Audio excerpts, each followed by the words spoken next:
परिचय। एक पीढ़ी से दूसरी पीढ़ी के लक्षणों के स्थानांतरित होने की प्रक्रिया को आनुवंशिकी कहते हैं। हाँ, नई जातियों की उत्पत्ति में आनुवंशिकी की महत्वपूर्ण भूमिका है।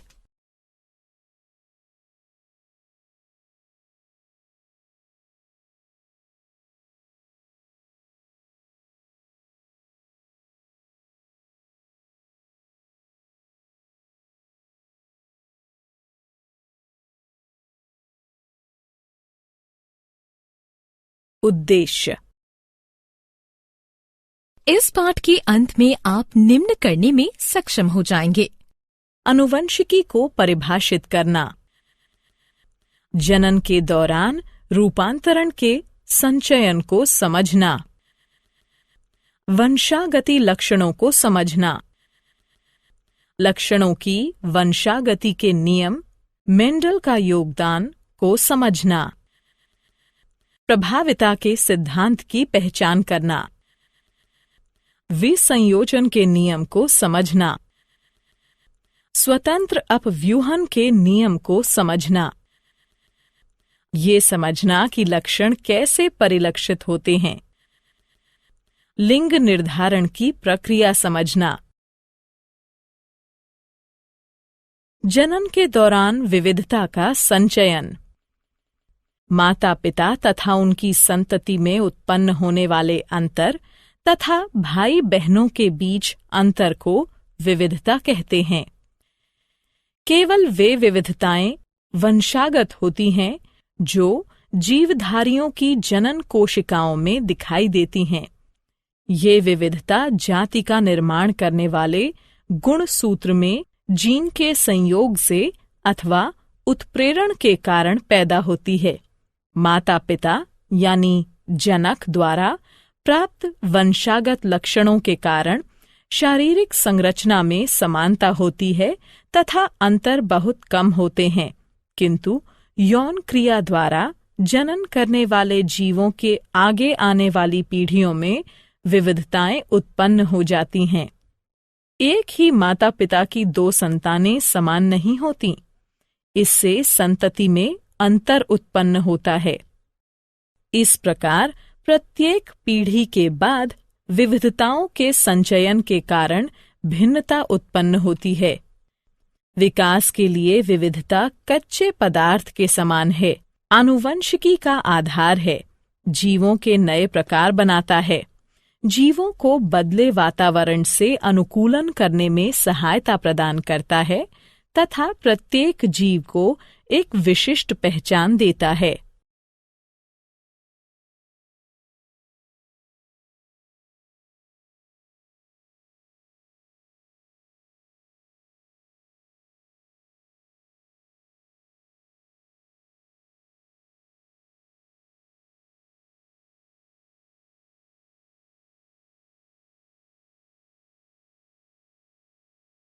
वंशागत लक्षण जो विशेषक व्यापक पदार्थों द्वारा नियंत्रित होते हैं तथा माता पिता द्वारा विरासत में प्राप्त होते हैं, वंशागत लक्षण कहलाते हैं।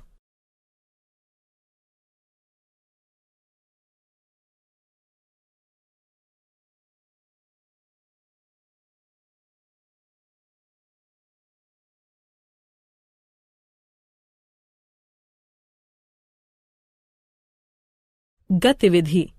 मनुष्य के कान दो प्रकार के होते हैं, मुक्त कर्णपाली वाले कान, जुड़े कर्णपाली वाले कान। हम दूसरे सभी के कानों का निरीक्षण करके वंशागति की प्रक्रिया को अधिक अच्छी तरह से समझ सकते हैं। हम देखते हैं कि हमारे कुछ मित्रों की कर्णपालियां मुक्त हैं, जबकि कुछ एक की कर्णपालियां जुड़ी हुई हैं।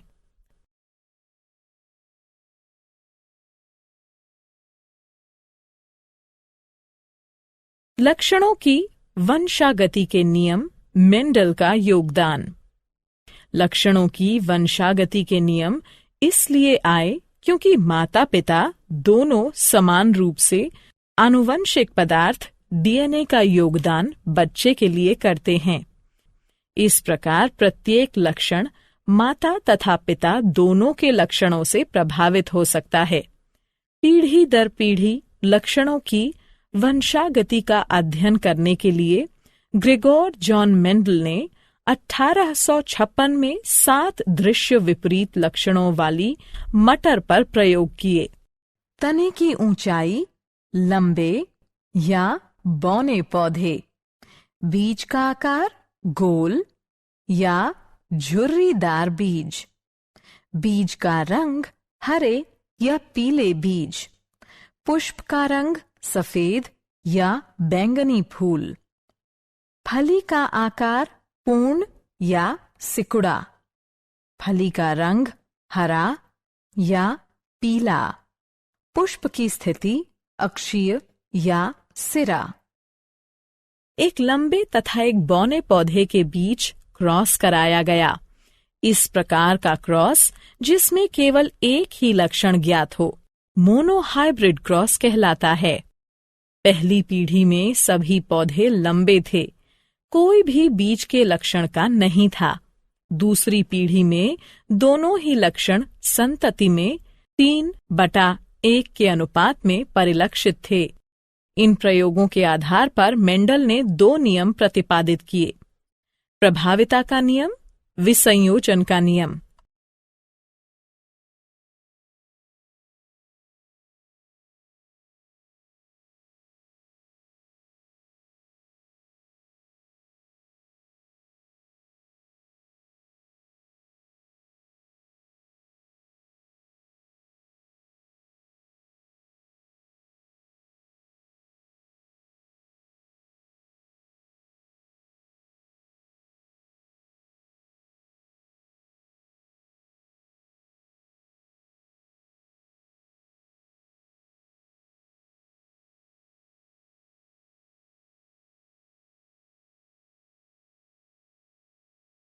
प्रभाविता का नियम। मेंडल ने कहा कि 2 विपरीत लक्षणों में से संतति में केवल एक ही लक्षण F1 पीढ़ी में परिलक्षित होता है। वे लक्षण जो कि प्रथम पीढ़ी में परिलक्षित हैं, अर्थात लंबाई, यह प्रभावी लक्षण है, जबकि जो लक्षण प्रथम पीढ़ी में परिलक्षित नहीं है, अर्थात बौनापन, तो ये अप्रभावी लक्षण है। विसंयोजन का नियम। मेंडल ने कहा कि किसी भी अभिलक्षण के अगली पीढ़ी में जाने से पहले सबसे पहले जीन्स को युग्मक में पृथक किया जाता है, जो फिर आपस में मिलकर युग्मनज बनाते हैं। इसी प्रकार अपने प्रयोग में मेंडल ने बीज के 2 अभिलक्षण चुने: बीज का रंग पीला या हरा, बीज का आकार गोल या झुर्रीदार। इस प्रकार के क्रॉस जिसमें एक ही समय में 2 अभिलक्षणों पर विचार किया जाता है, द्विसंकर या डाई हाइब्रिड क्रॉस कहलाते हैं।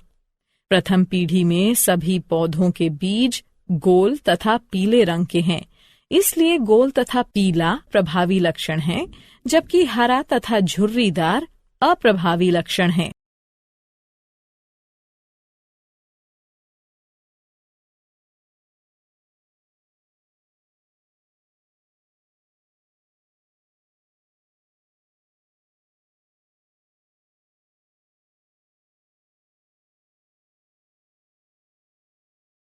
गतिविधि। इस बात की पुष्टि करने के लिए कि पीढ़ी में बड़ा टी छोटा टी तथा छोटा टी लक्षण युग्म वास्तव में 1/2/1 के अनुपात में थे, हम F2 पीढ़ी को स्वयं क्रॉस कराकर F3 पीढ़ी उत्पन्न करेंगे। F3 पीढ़ी में हम देखते हैं कि शुद्ध लंबे बड़ा टी से केवल लंबे पौधे उत्पन्न होते हैं। शुद्ध बौने छोटा टी से केवल बौने पौधे उत्पन्न होते हैं, जबकि संकर लंबे बड़ा टी छोटा टी से उत्पन्न संतति 3/1 के अनुपात में होती है, 3 लंबे तथा 1 बौना। इस प्रकार हम ये निष्कर्ष निकाल सकते हैं कि लंबाई बौनेपन पर प्रभावी है। स्वतंत्र अपव्यूहन का नियम। जनक पीढ़ी में अभिलक्षण के स्रोत के परे अगली पीढ़ी में प्रत्येक अभिलक्षण स्वतंत्र रूप से वंशागत होते हैं। प्रत्येक जीन सेट डीएनए के एक अकेले धागे के रूप में नहीं, बल्कि स्वतंत्र टुकड़ों के रूप में होता है, जिसे गुणसूत्र कहते हैं। इस प्रकार प्रत्येक कोशिका में गुणसूत्र की 2 प्रतियां होती हैं, एक नर जनक तथा दूसरी मादा जनक के लिए। जाति के डीएनए के स्थायित्व को सुनिश्चित करने के लिए प्रत्येक गैमीट हर एक जोड़े के लिए एक गुणसूत्र लेता है जब 2 युग्मक संयोग करते हैं। लक्षण कैसे परिलक्षित होते हैं? प्रत्येक यूकेरियोटिक कोशिका में गुणसूत्र होता है जो डीएनए के लंबे धागों से मिलकर बना होता है। डीएनए में एक कोड होता है जो कोशिका को निर्देश देता है कि अगली पीढ़ी में कौन सा अभिलक्षण परिलक्षित होगा। डीएनए का वह भाग जिसमें अभिलक्षण का कोड होता है जीन कहलाता है। प्रत्येक कोशिका में गुणसूत्र की 2 प्रतियां होती हैं, पिता से 1 तथा माता से 1। प्रत्येक गैमीट माता पिता से 1 क्रोमोसोम लेता है। 2 गुणसूत्रों के मिलन पर अगली पीढ़ी में जाने वाले अभिलक्षणों की कुल संख्या नियत रहती है, जिससे डीएनए का स्थायित्व सुनिश्चित होता है।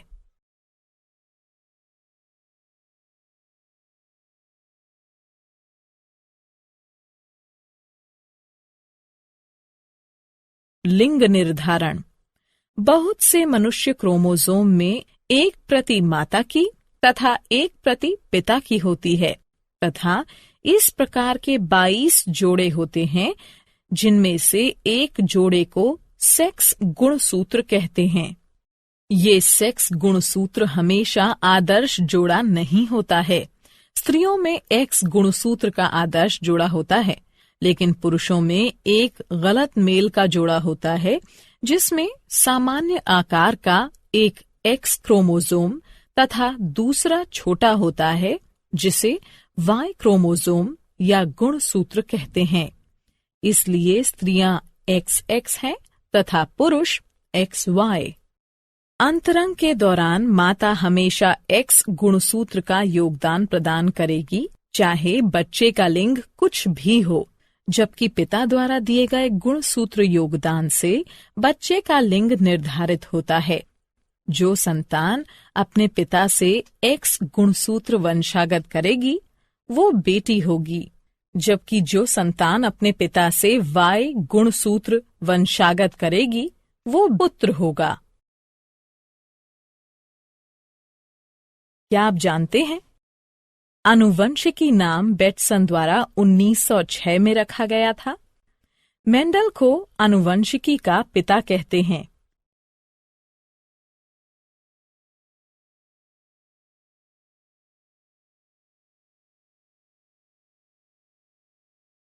सारांश।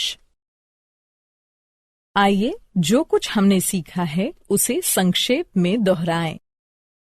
पिछली पीढ़ी से वंशागति में एक मूलभूत शारीरिक संरचना तथा साथ में अगली पीढ़ी के लिए उपयुक्त बदलाव दोनों मिलते हैं। वंशागति के नियम उस प्रक्रिया का निर्धारण करते हैं जिससे लक्षण विश्वसनीयता पूर्वक वंशागत होते हैं। पिता तथा माता दोनों समान मात्रा में आनुवंशिक पदार्थ का योगदान बच्चे के लिए करते हैं। मेंडल ने अपने जनन प्रयोगों के लिए विपरीत अभिलक्षणों वाली 7 जोड़ी मटर का प्रयोग किया। F1 पीढ़ी में मोनोहाइब्रिड क्रॉस से मेंडल द्वारा प्राप्त सभी पौधे लंबे थे। F2 पीढ़ी में सभी पौधे लंबे नहीं थे तथा उनमें से 1/4 बौने थे। इन क्रॉस के द्वारा प्रभाविता नियम तथा संयुग्मों की शुद्धता या विसंयोजन नियम कार्यकारी हुआ। डाई हाइब्रिड क्रॉस में मेंडल को F2 पीढ़ी में 9/3 3/1 का अनुपात प्राप्त हुआ। इससे स्वतंत्र अपव्यूहन के नियम की खोज हुई। जीन डीएनए से बनते हैं जो लक्षणों की अभिव्यक्ति के लिए आवश्यक प्रोटीन का निर्माण करते हैं। मनुष्य में किसी भी व्यक्ति का लिंग आनुवंशिकी द्वारा निर्धारित होता है। मनुष्यों में गुणसूत्र के 23 जोड़े होते हैं। 23वें जोड़े को लिंग गुणसूत्र कहते हैं। स्त्रियों में XX प्रकार के सेक्स गुणसूत्र होते हैं, जबकि पुरुषों में XY प्रकार के सेक्स गुणसूत्र होते हैं। इस प्रकार पुरुषों में 44+XY युग्म तथा स्त्रियों में 44+XX युग्म के गुणसूत्र होते हैं। जीवधारियों के सामान्य लक्षणों में शारीरिक कार्यकारी अथवा व्यवहारिक बदलाव को रूपांतरण कहते हैं।